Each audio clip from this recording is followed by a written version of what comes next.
Welcome to Cash Talk, the podcast where we delve into the depths of finance, business, and life itself. I'm your host, John Cachia, a multi-award-winning wealth advisor with a passion for empowering ambitious Australians to confidently achieve financial freedom. Hey everyone, before we get started, this is a quick reminder that everything in this podcast is of a general nature and nothing has been tailored to your personal circumstances. So please seek personal financial advice before acting on this information. And welcome back to Cash Talk, and today I'm joined by Anthony Caligari. How are you, mate? I'm good. I'm very excited to speak about today's topic, the $1 million property dream. Mate, it's something that we hear about all the time is around buying property to build wealth and also for their, kind of goals that they want to achieve in life. So, really kind of delving deep into, this topic is something that we come up against or come, talking about often. So let's talk about that, mate, the $1 million property dream. What are you seeing happening at the moment when it comes to property, and especially the people that are maybe wanting to buy those, $1 million plus properties? Yeah, it's something very common, and it's probably a bit more than $1 million property these days with the prices of properties and the way that that's growing. But it's really about that stepping stone from getting from the couple's first home to trying to get into that dream family home. And do they do it? If so, how do they do it? And making that step is probably a very common conversation that I'm having with people. And it's very interesting, the property market and even the state of the economy, because with interest rates on rising over 2024 especially, and then, where they currently are at the early 2025, I think you've got a camp of people want to just get in the housing market just to obviously have a roof over their head and maybe stop renting, okay? But you've also got this other camp that is doing really, really well and are looking to kind of upgrade their properties. It's interesting though that the first camp, and I was speaking to a lady only a couple of days ago. She finds herself, she's got a mortgage. The mortgage is unsustainable for the income that she earns. She admitted to me that the broker that kind of set up the loan for her did a low doc loan, and it wasn't necessarily, doesn't sound like it was all legit from the way that it was talking. And I kind of prompted her to ask me a little bit more about it, and she was a little bit apprehensive, I must admit, to kind of tell me about it. But the reality is it sounds like the loan wasn't set up taking into consideration the person's holistic scenario. And she found herself in a situation where she's just bleeding cash flow. And it was actually better for her, even though she wanted that dream home for her family, based on what she was talking about, potentially having another child, all of these things that she's got in her life. For her to buy that $1 million property would be absolutely detrimental.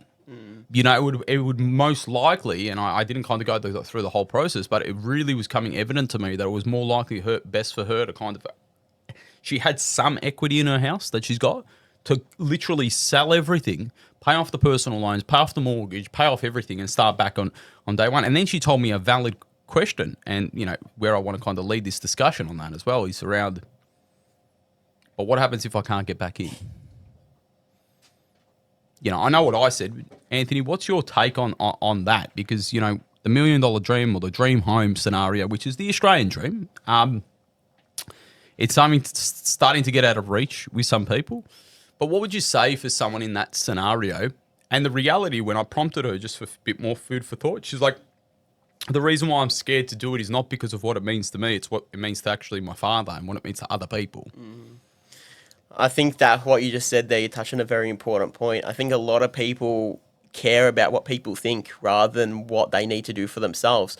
And when people are starting to care about, and it's often family, I want to prove my family wrong, or I don't want to disappoint them, or I want to do this because this is how my family will think of me, or even your friends. So I think you need to just get that out your head, because a lot of people drown because they're trying to keep up with everyone else and trying to impress people, where if they just did what was financially right for them and that would make them happy and achieve their dreams, if they were able just to stick to that, it would be so much easier.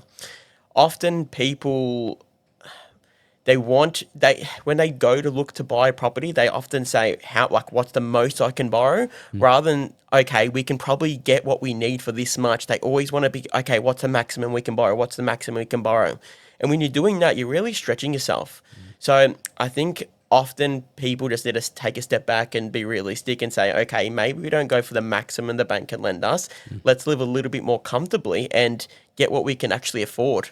And Anth, I know as my financial advisor as well too, I've kind of never maxed out my capacity in regards to purchasing a house. And the main reason why that is the case is I never want to put me and my family in financial stress or under that level of risk. Now, that's different to other people. They'll say that then you're sacrificing your ability to kind of grow wealth because you could potentially leverage more. Totally get that. But I don't want to stress. Yeah. I want to have a little bit more luxuries. That gives me the ability to kind of travel more, And I know that the clients that have walked into your scenario or into, working with ourselves where they have stretched beforehand, they're in a scenario which I know one of my clients was speaking to about yesterday. They weren't able to invest. They weren't able to put more money into superannuation. They're not able to take the time off that they want for the child.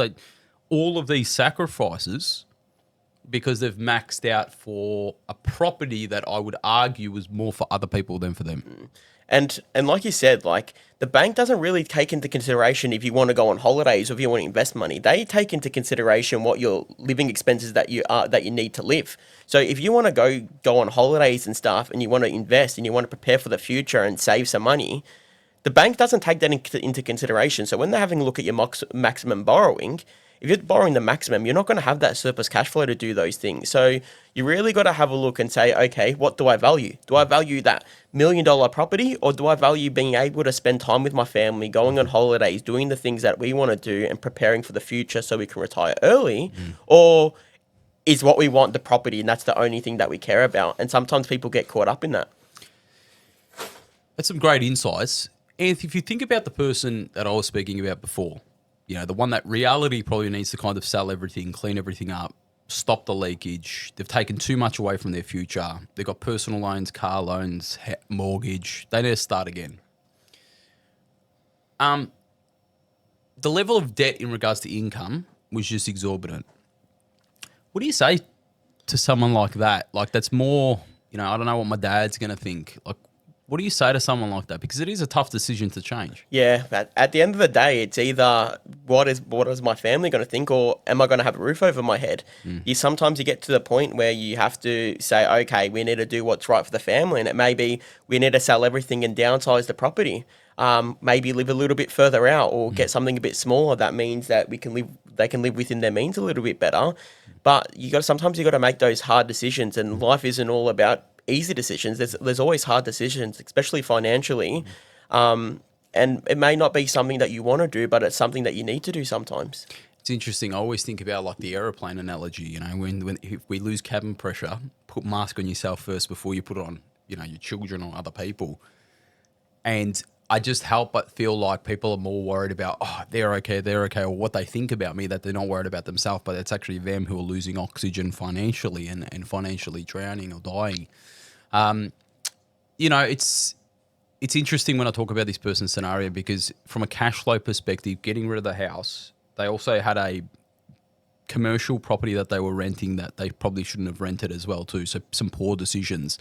It was going to improve this person's scenario by about $5,000 a month. Yeah, like that's $5,000 a month is loan repayments for a month. Yeah, and actually $5,000 a month with renting another place, having $5,000 a month left over, Anth. Yeah. So now the interesting thing is when we talk about business, we were talking about, well, imagine what you can do with that $5,000. Like this is a poor decision problem from previous habits and behaviors, but it's also an income problem. That problem is all solved if that person's earning $10,000 a month more. But if you don't have the capital to be able to kind of invest in the income generation tool, which is the business, well, then how are you going to get the income in to be able to kind of push that out? Therefore, you've got to kind of come up with other avenues to income. So it was also around the opportunity cost. And this is what we're getting at in regards to the sacrifice of holidays and stuff like that. But it's also in regards to the sacrifice of your ability to build wealth. Because properties are really, really good for the fact that I would argue if you've got a lot of money. Yeah. And I'll paint the picture of what I'm talking about here. If you're earning a huge surplus of cash flow, let's say you're earning $500,000 a year net after taxes, yeah, and you're spending $150 of it. You've got $350,000 left over where you need to kind of put that money. Yeah. So you've got things like superannuation, you've got investment bonds, you've got but it gets to the point where there's even more that you need to allocate. Now, leverage gives you the ability to then maximize that to kind of go to even bigger assets, but it's based on that significant surplus cash flow before we start allocating. Now, the house you live in is also capital gains tax free. So if you're looking for intergenerational wealth, you got a $10 million property that you live in and you want to kind of pass that then on to your children, they're not paying any tax on that if they choose to sell it. And so this is why you have some of these trophy homes in, Melbourne and Sydney and Queensland and whatnot, that they're literally just storing wealth in these properties. And so from an income generation tool, property is a very bad one. You take into consideration the rent you get, minus all the maintenance, minus all the rates, all the taxes, everything you've got. Like most people are earning less than 1% on their income, not including the mortgage. Yeah. So you have to be very, very cash flow outside the property. You have to be very, very cash flow. What's the word? Non-reliant on cash flow, from the property for you to be able to kind of really maximize this property potential. Yeah, like that's what I say to clients a lot of the time. And if you're going to buy an investment property, you're not buying it for the cash flow. You're buying it for the capital growth, because the cash flow, you're actually going backwards with cash flow by buying investment property. You're going to need to fork money out of your pocket every month out of cash flow. And if your cash flow is not already really good, then how are you going to afford to do that? It's like some people might say, oh yeah, I want to buy an investment property, but right now they're not even saving much, but they think by buying the investment property, they're going to be putting more money in their pocket. 8 times out of 10, that's not the case, especially with the way interest rates are now too. Like you're barely able to pay, you're not even going to be able to pay the interest only repayments on a mortgage with the rent, let alone all those other costs you mentioned before. And when you talk about property, there's obviously times where people can kind of utilize it even when they're not in that kind of uber wealthy stage. So Anthony, what are maybe some really good kind of key points to know maybe when you're ready to purchase that property?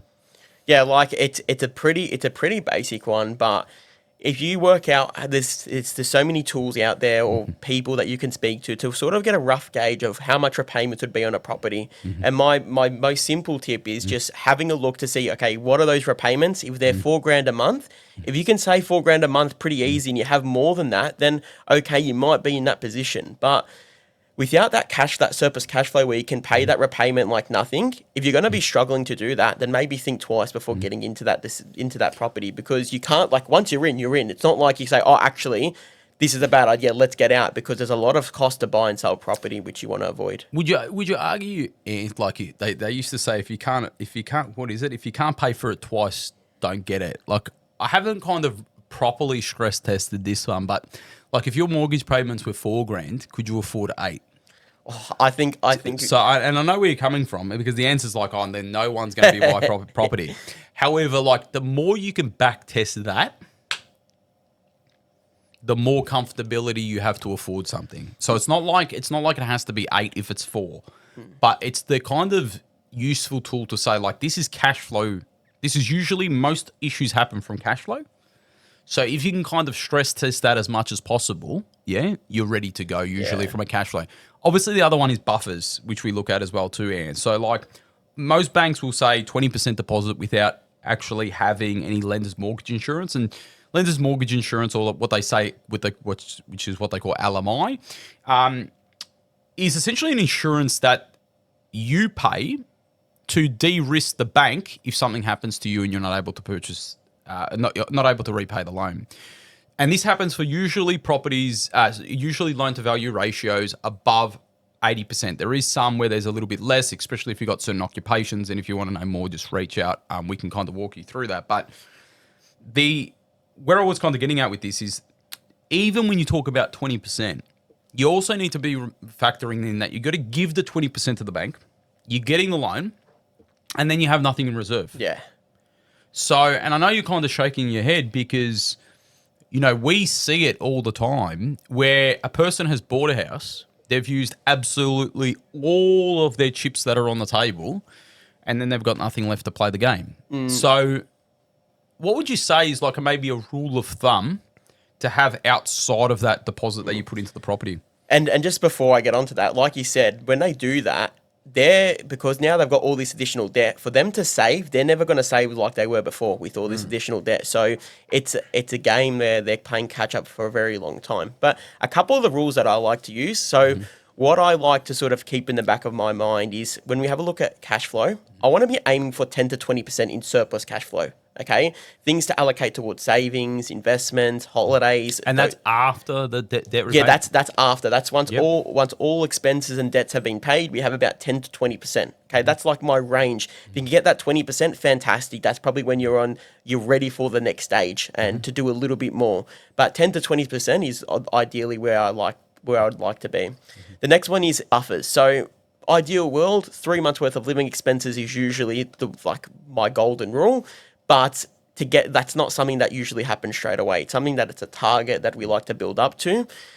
But yeah, having buffers in the bank is very important because there's so many unknown costs that can come up in life. There's doctor bills, you get a flat tire, your car needs a service. There's all these hidden costs that we don't really know when to expect them. So look, it really depends on the certain situation, how much income's coming in and sort of how secure is the income. Are you self-employed where you're the only one that's generating the income? And if something happens to you, then the income's gone? Or is it your business owner where your business can thrive without you? So a few different things to consider there, but they're non-negotiable is to always have something in the bank because you never know when you're going to need that money. And if there's nothing there, that means you need to sell, and we want to avoid selling where we don't need to sell. So that's sort of where I come from on that.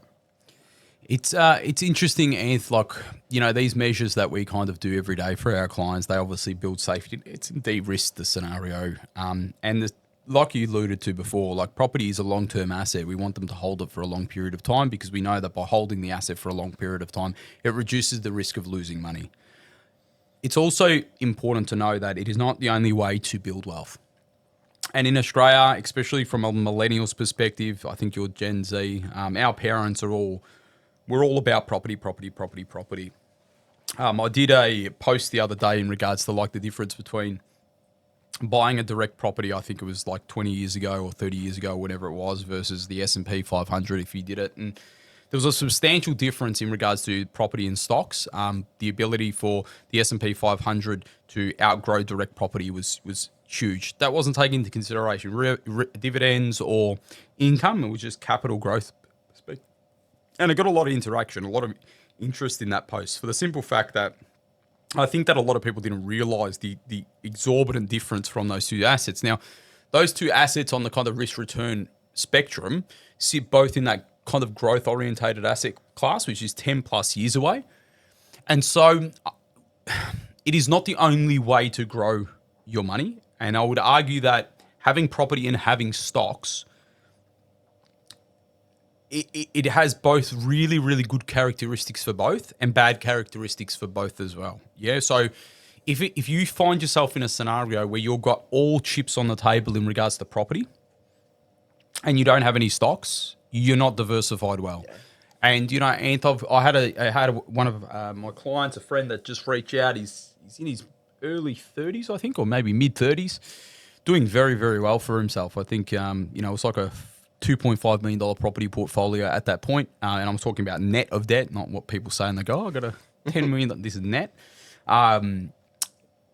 But, he was coming to me because he knows he needs to diversify. His eggs are all in kind of a property basket and he's not getting the characteristics of things like liquidity.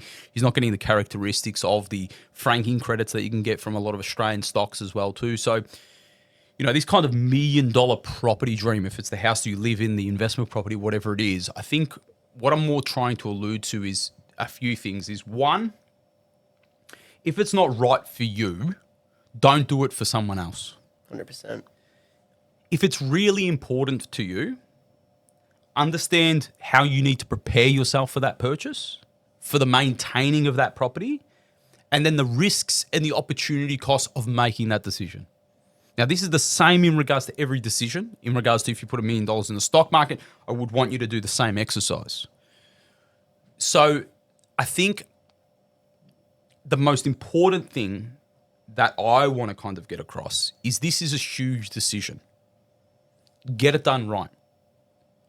Yeah, and you can't continue to make bad decisions with your money. No one's going to come and save you and fix it. So if we're talking about the $1 million property dream, have you planned it out? Have you understand the impacts? Have you taken into consideration things that you may not be aware of? Is this an emotional purchase? Are you going through all of these different risk management perspectives? Are you strategically planning on it? And are you executing based on logic, based on your scenario, or is there emotions or biases involved? So hopefully that's been really insightful. Anth, I know you come across this a lot, and I know you wanted to kind of bring this across, and so did I, because especially at the moment, I can't help but see, like, literally in social media, it's property, crypto, property, crypto. And it's not that I don't like property. I love property. I've been open in saying that I love property. It's just I see it used so poorly, and I see how bad decisions can derail someone's finances and how good decisions can help them thrive. So thanks, mate, for jumping on. Thanks for joining us again. If you're loving these podcasts, feel free to share them to everyone on YouTube, on Spotify, and all on your main platforms, and make sure you subscribe as well too. Thank you, and until next time, see you then. Thanks, guys. See ya.